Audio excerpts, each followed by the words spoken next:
반갑습니다. 오늘은 다시 듣는 그 말씀, 역대상 말씀을 함께 나눠볼까 합니다. 이 역대기는 포로 귀환 자, 그 남은 자들의 정체성을 회복하기 위한 말씀들입니다. 이스라엘의 모든 날들을 돌아보며 또 그들의 조상들의 계보를 돌아보며 그 교훈을 생각하고 정체성을 회복하고 하나님의 뜻을 찾으라는 게 이 역대기의 말씀이 있는 이유입니다. 이 역대기의 말씀, 오늘 역대상만 할 건데요. 이 역대상은 크게 두 부분으로 나눌 수 있어요. 1장에서 9장까지는 이스라엘의 계보에 대한 말씀이고, 그리고 10에서 29장까지는 다윗 왕 이야기입니다. 먼저 1에서 9장까지의 이스라엘의 계보를 보면 이 계보는 세 부분으로 또 나눌 수 있는데요. 하나는 1장이 이스라엘의 조상들, 아담부터 이스라엘까지, 또 2에서 8장까지가 이스라엘 자손들, 그리고 8에서 9장까지는 예루살렘의 사람들에 대한 겁니다. 자, 1장에 이스라엘의 조상들을 보면 아담부터 노아를 거쳐 셈을 거쳐 아브라함을 거쳐 이삭을 거쳐 이스라엘까지, 그러니까 이 속에 담겨 있는 그 중요한 메시지는 뭐냐면 참된 이스라엘의 역사는 영원하다는 겁니다. 여러분, 참된 이스라엘은 혈통적 이스라엘이 아니라 영적 이스라엘, 신앙적 믿음적 이스라엘을 말합니다. 하나님께서는 참된 이스라엘을 보존하시는 것입니다. 어떠한 역경 속에서도 위험 속에서도 그 이스라엘은 보존되었다. 하나님이 보존하셨다. 그래서 우리가 이 말씀 속에 알아야 되는 건 우리 스스로 이 뭔가 이렇게 우리를 지키고 보호한다 이게 아니라 참된 이스라엘로 존재하면 하나님께서 우리를 지키신다. 그러니 제발 참된 이스라엘로 존재하라. 그럼 참된 이스라엘이 뭘까? 이제 역대기에서 이야기하겠죠. 자, 2에서 8장까지 보면 이제 이스라엘 자손들입니다. 이 자손들의 이야기도 크게 한 네 부분 정도로 나뉘는데요. 먼저 첫 번째는 2에서 4장이 가나안 남부 지역의 자손들, 유다와 시므온입니다. 이 이야기 속에 담겨있는 핵심 메시지는 하나님은 말씀대로 반드시 성취하신다는 겁니다. 그게 전능하신 하나님이죠.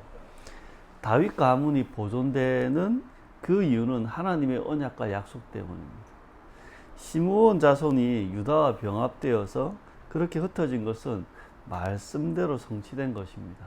창세기 49장의 말씀이죠.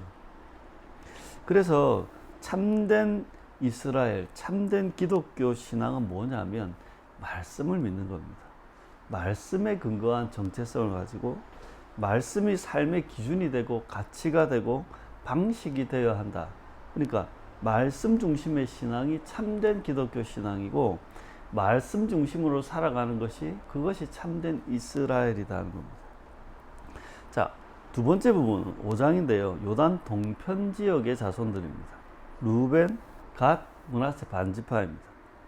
여기서 강조되는 말씀은 이스라엘의 흥망성쇠는 하나님과의 관계에서 결정된다. 승리도, 정착도, 번성도, 또한 멸망도. 그래서 하나님과의 관계를 가장 중요하게 여기며 살아야 한다는 겁니다. 왜냐하면 그게 우리들의 흥망성쇠를 결정하니까요. 자, 세 번째는 6장에 흩어진 레위 자손들인데요. 하나님이 레위 자손을 보존하시고 또 회막의 일을 맡기시고 이스라엘 전역에 흩어져 살게 하셨습니다.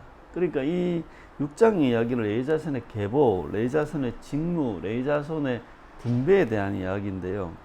왜 하나님이 이렇게 하셨는가? 그것은 이스라엘의 신앙을 지키기 위해서, 성전 중심의 언약 신앙을 지키기 위해서, 말씀 중심의 공동체 신앙을 지키기 위해서 이렇게 레위 자손을 보존하시고 회막의 일을 맡기시고 이스라엘 전역에 흩어져 살게 하셨다. 그러니까 참된 이스라엘로 참된 여호와 신앙을 지키고 보존하며 살아야 한다. 그 참된 여호와 신앙, 기독교 신앙은 뭐냐? 언약 중심의 신앙, 말씀 중심의 신앙, 공동체 중심의 신앙이다. 이 참된 기독교 신앙을, 이 언약 중심의 신앙을, 말씀 중심의 신앙을, 공동체 중심의 신앙을 제대로 알아야 되고, 그것을 우리가 먼저 지켜야 되고, 그리고 전해야 한다. 7장은 네 번째 부분, 가나안 북부 지역의 자손들입니다. 이사갈, 베냐민, 납달리, 요셉, 아셀 지파. 이 요셉에는 에브라임과 므낫세가 포함되죠. 이 속에 담겨 있는 메시지는 참된 이스라엘은 용감하고 힘센 싸움꾼들이라는 겁니다. 그러니까 우리들을 향해서 믿음의 선한 싸움을 싸워라. 우리가 싸워야 될 건 회복을 위해, 하나님 나라를 위해 싸우는 겁니다. 나 자신을 위한 것이 아니라 나 자신의 명예와 영광과 소유를 위해 싸우는 게 아닌 거죠. 네. 우리가 싸워야 될 싸움의 대상은 죄와 싸우고, 세상과 싸우고, 우리 자신과 싸워야 하는 겁니다. 그래서 우리 모든 신자는 선한 회복을 위해 용감하게 싸워야 하는 겁니다. 포기하지 말고 씩씩하고 당당하게 싸우십시오. 여러분의 욕심과 여러분의 이익을 위해 싸우는 것이 아니라 선한 회복을 위해 싸우십시오. 신자다움을 위해, 교회다움을 위해, 기독교다움을 위해 싸우십시오. 제발 주변 사람과 싸우지 마시고 자기 자신과 싸우셔야 합니다. 그리고 이 첫 번째 부분, 이 세 번째가 뭐냐면 8장에서 9장, 예루살렘의 사람들입니다. 8장을 보면 베냐민 자손인데요, 강조되는 게 예루살렘에 거주했던 사람들입니다. 9장에는 뭐냐면 예루살렘에 정착해서 살고 있는 귀한 후의 사람들을 이야기합니다. 계보가 어디까지 왔냐면 현재까지 왔는데, 이 현재가 뭐가 중심이 되냐면 예루살렘이 중심이 되어 있습니다. 그러니까 귀환한 남은 자는 예루살렘에서 살던 사람들이었습니다. 그러니까 예루살렘에 원래 살던 사람들이 포로로 잡혀갔고 바벨론 포로 생활을 했고, 그들이 바벨론에서 여호와 신앙을 지켰고, 그렇게 다시 유다 땅으로 돌아온 그들은 원래 예루살렘에 살던 사람들의 후예들, 그리고 이 유다 땅에 돌아와서 그들이 이스라엘 공동체를 재건한 사람들입니다. 그뿐만 아니라 이제 남은 자들은 예루살렘에서 살아갑니다. 예루살렘을 중심으로 살아갑니다. 그래서 우리에게 적용되는 말씀은 참된 이스라엘은 예루살렘에서 살아야 한다는 겁니다. 이스라엘은 예루살렘 중심으로 살아야 한다. 여호와 신앙은 예루살렘 중심의 삶이다 라는 걸 이야기한다면, 현대 우리들에게 보다 더 바르게 적용한다면 우리는 지리적인 예루살렘에 사는 게 아니라 이제는 어떻게 해요? 예루살렘을 살아야 되는, 예루살렘에서, 지리적인 예루살렘에서가 아니라 예루살렘의 그 의미를 담아 살아야, 영적 예루살렘을 살아야 한다. 그게 뭐냐? 여호와 하나님을 왕으로 모시고 여호와 하나님을 섬기고 여호와의 통치를 받으며 살아야 한다. 한 언약 공동체로, 한 가족, 한 몸, 한 교회로 살아야 한다. 그리고 예루살렘이라는 이름 속에 담겨 있는 의미처럼 샬롬을 이루며 살아야 한다. 어디에서요? 가정에서, 일상에서, 교회에서. 그렇게 참된 이스라엘은 예루살렘을 살아야 한다. 정리해 보면 이렇게 되는 거죠. 참된 이스라엘은 영원히 존재된다. 하나님이 보존하신다. 그럼 참된 이스라엘 특징이 뭐냐? 말씀을 믿고 산다. 참된 이스라엘 특징이 뭐냐? 용감하게 싸운다. 뭘 위해서? 선한 회복을 위해서. 예. 그리고 이 참된 이스라엘은 하나님과의 관계를 중요하게 여기고, 이 여호와 신앙, 언약 중심의 신앙, 말씀 중심의 신앙, 공동체 중심의 신앙을 지키고, 그리고 예루살렘의 삶을 살아간다. 이게 1에서 9장까지의 역대상 말씀의 중요 내용입니다.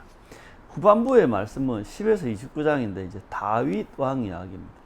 이 다윗 왕위도 크게 두 부분으로 나눌 수 있는데요. 10장에서 20장까지는 다윗 왕국의 시작과 통치에 대한 이야기. 그리고 21에서 29장까지는 이제 성전 건축을 준비하는 이야기입니다. 먼저 10에서 20장 다윗 왕국의 시작과 통치 부분을 보면 먼저 10장에서 12장이 다윗 왕국의 탄생입니다. 그러니까 다윗이 이스라엘의 왕이 되었다. 그런데 강조되는 두 가지는 뭐냐면 다윗이 이스라엘을 세웠다가 아니라 하나님께서 다윗 왕과 그 왕국을 세우셨다. 하나님이 강조됩니다. 하나님께서 언약을 저버린 사울을 죽이시고 그의 나라를 다윗에게 넘겨주셨다. 하나님이 그분의 뜻에 맞는 다윗을 왕으로 세우시고 나라를 맡기셨다. 하나님이 다윗과 함께 하시고 도우셔서 점점 강성하게 되었다. 그러니까 하나님이 강조되는 겁니다. 다윗 왕국을 세운 건 하나님이다. 두 번째 강조되는 건 뭐냐면 이스라엘이 강조되는데 온 이스라엘이 함께 다윗 왕국을 세웠다. 그러니까 영웅 다윗이 나라를 세운 게 아니다는 겁니다. 다윗이 왕이 되기 전에 힘들게 위험하던 때에 힘들고 위험했던 그때 다윗을 도왔던 사람들, 다윗이 왕이 될 수 있도록 헌신적으로 다윗을 도왔던 사람들, 다윗이 왕이 된 이후에 왕국의 기틀을 굳건히 했던 그렇게 함께 일했던 사람들, 그 사람들에 의해서 다윗 왕국이 세워졌다. 이 사람들 어떤 사람이냐? 싸움에 능한 용감한 싸움꾼들, 유불리를 따지거나 손익 계산을 하지 않는 헌신적인 사람들, 때를 분간할 줄 알고 자기가 해야 할 바가 뭔지라는 지혜로운 사람들, 두 마음을 품지 않는 신실한 사람들, 다양하지만 함께하면서 하나됨을 이루고 하는 그런 공동체. 다윗 왕국을 세운 사람들은 바로 이런 사람들이었고 이런 사람들이 참된 이스라엘인 겁니다. 그러니 여러분, 난세의 영웅을 찾지 말고 여러분과 제가 참된 이스라엘로 존재해야 하는 겁니다. 용감하게 싸우는 자로, 계산하지 않는 헌신된 자로, 때를 분간할 줄 알고 해야 할 일을 아는 지혜로운 자로, 두 마음을 품지 않는 신실한 자로, 하나됨을 이뤄가는 자로. 여러분 제발 어벤져스가 되지 마십시오. 되려 하지 마십시오. 히어로가 되려고 하지 마십시오. 세상은 그런 어벤져스와 같은 세상을 구원하는 히어로를 원하지만 성경은 그렇지 않습니다. 특히 여러분 카리스마의 능력자를 찾고 그런 지도자가 되려고 하지 마십시오. 그냥 성경이 말하는 이 신실한 이스라엘, 그 백성, 참된 이스라엘 여러분이 존재하시기를 바랍니다. 자, 이 두 번째 부분 다윗 왕의 이 시작과 통치에 그건 13장에서 16장에 있는 언약궤를 예루살렘으로 안치하는 이야기입니다. 처음에 언약궤를 예루살렘에 옮기려다 실패했죠. 근데 이후에 이 이야기를 보면 하나님께서 다윗과 그 왕국에 복을 주셨다. 그렇다면 이게 뭔 말이냐면 언약궤를 옮기는 그 동기와 목적은 선했지만 그것을 실행하는 방법이 잘못된 겁니다. 그래서 이후에 올바른 방법으로 언약궤를 예루살렘의 그 장막으로 옮겼습니다. 그리고 온 이스라엘이 함께 축제를 벌인 것입니다.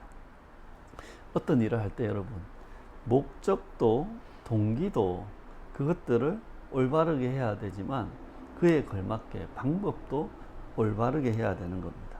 그러니까 이 목적과 동기, 의도라고 하는 이 왜 일을 하는가, 그 당위성이 올바라야 되는 겁니다. 그리고 두 번째, 그것들이 올바른 동기와 목적에 했다면 그 방법과 형식, 그것 또한 그 일을 해내는 방법 또한 적절해야 하는 겁니다. 그렇게 우리는 당위성과 적절성을 살펴야 됩니다.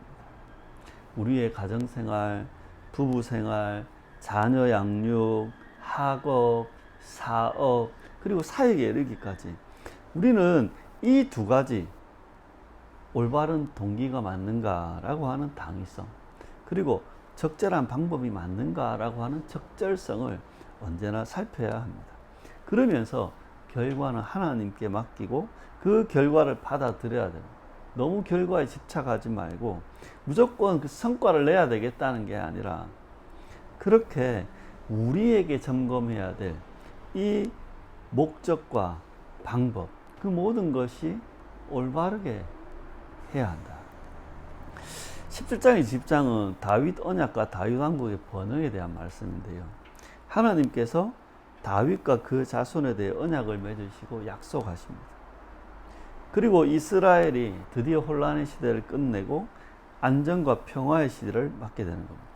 주변국들과의 싸움에서 승리하는데 하나님께서 어디로 가든지 승리하게 하시고 다윗이 온 이스라엘을 정의와 공의로 다스렸고 군사적으로, 정치적으로, 종교적으로, 행정적으로, 사회적으로 왕국의 깃털이 이제는 잡혀가게 되는 겁니다.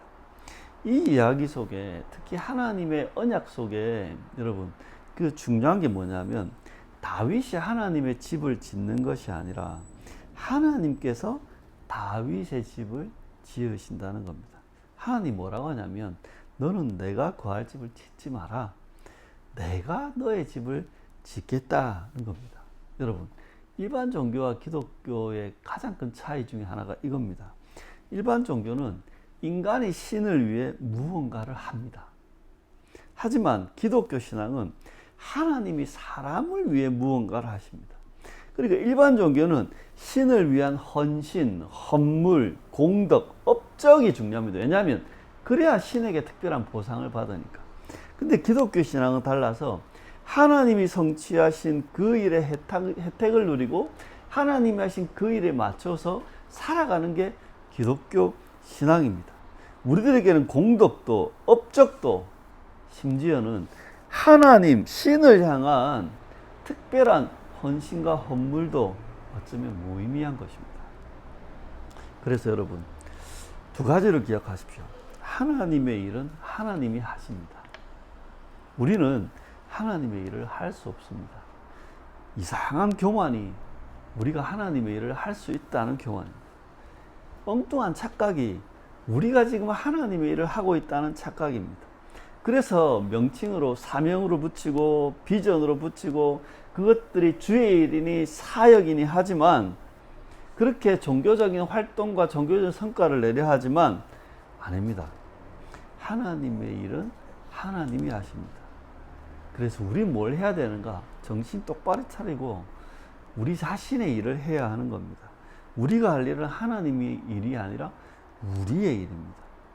여러분 사명이니 비전이 주의 일이니 그런 걸로 오해하고 착각하고 오버하지 마시고 여러분의 일상과 여러분의 가정과 여러분의 생업, 여러분에게 맡겨진 그 일에 충실하십시오.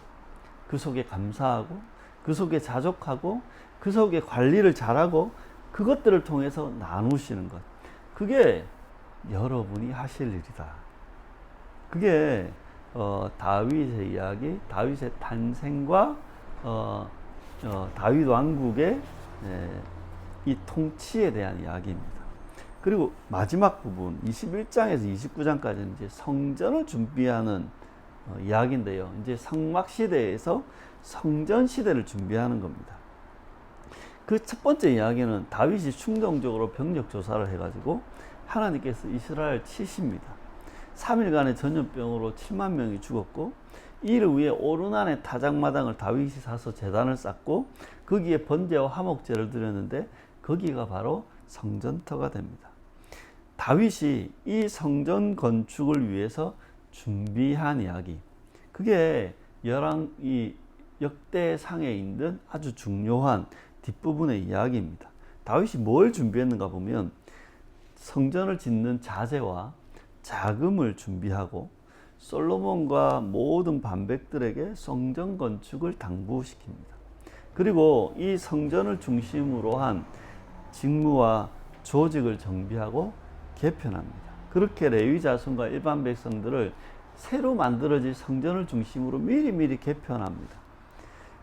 그리고 이 성전 건축을 준비하는 과정에서 온 이스라엘이 예루살렘에 모여 크게 기뻐하며 하나님 앞에 함께 먹고 마시는 이야기가 후반부에 나옵니다.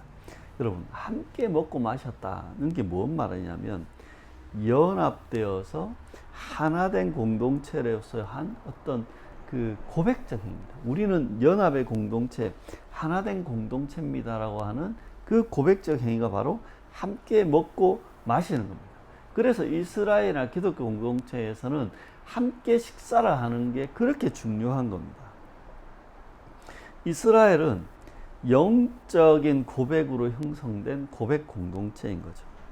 믿음의 고백이 같은 공동체, 추구하는 지향점과 가치가 같은 공동체, 그게 바로 고백 공동체 이스라엘입니다.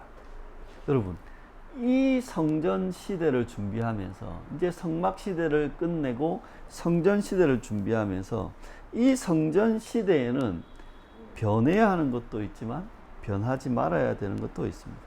변해야 하는 게 뭔가? 다윗이 그걸 준비한 겁니다. 재정비하고 개편했던 것. 그건 뭐냐면 직무, 조직, 사역 방식, 이걸 개편했습니다. 이 변화는 이걸 뭐라고 하냐면 비본질적인 것들은 계속 변합니다. 시대에 따라. 하지만 변하지 말아야 될 게 있는데 이게 본질입니다. 이게 뭐냐? 여호와 신앙인 겁니다. 언약 중심의 신앙, 율법 중심, 말씀 중심의 신앙, 공동체 중심의 신앙은 절대 변하지 않는 본질인 것입니다. 그래서 우리는 이 기독교 신앙의 본질을 알고 지켜야 합니다. 여러분, 지금은 성막 시대도 아니고 성전 시대도 아니고 교회 시대입니다. 제발 그 옛날 성전 시대로 혹 성막 시대로 퇴행하지 말고 교회 시대를 살아야 합니다. 이 교회 시대에는 물리적인 성전도 없고 물리적인 제사도 없고 이제는 특별히 세워진 사제 제사장도 없습니다. 하나님이 성전이고 교회와 신자가 성전이며 그리스도의 영원한 희생 제사와 신자의 하나님이 기뻐하시는 삶의 제사가 있을 뿐입니다. 특정한 사람이 제사장이 되는 게 아니라 모든 신자가 제사장인 시대가 바로 이 교회 시대입니다. 그래서 이 교회 시대에 맞게 신앙생활을 해야 하는 겁니다. 또한 이 성막 시대에도 성전 시대에도 교회 시대에도 변하지 않는 그 신앙의 본질이 있습니다. 언약 중심의 신앙, 말씀 중심의 신앙, 공동체 중심의 기독교 신앙은 변하지 않습니다. 거룩과 회복과 샬롬을 추구하는 기독교의 신앙은 변하지 않습니다.